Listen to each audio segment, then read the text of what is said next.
Ang pagpapalaya sa Panay. Paano napalaya ang isla mula sa mga Japanese? March 18, 1945, isang madilim na gabi sa isla ng Panay. Matapos ang 3 taon ng pananakop ng mga Japanese, sumiklab ang isang matinding opensiba na babago sa kasaysayan ng isla. Habang abala ang mga sundalong Japanese sa kanilang mga kampo, biglang bumagsak mula sa himpapawid ang mga eroplanong pandigma ng Amerika.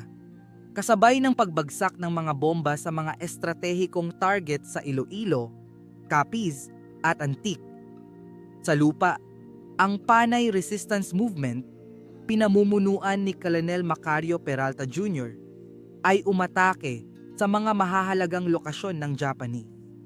Gamit ang kakaunting armas ngunit may matinding determinasyon, nilusob nila ang mga kuta ng kaaway. Ang ilan ay gamit lamang ang mga gulok at lumang baril. Dahil sa sabay-sabay na opensiba ng mga gerilya at puwersa ng Amerika, nagsimulang umatras ang mga Japanese patungo sa kabundukan. Ang iba ay sumuko, habang ang iba naman ay lumaban hanggang sa huli. Sa loob ng ilang linggo, isa-isang napalaya ang mga bayan sa Panay. March 20, 1945, opisyal nang naibalik ang kontrol sa mga Pilipino.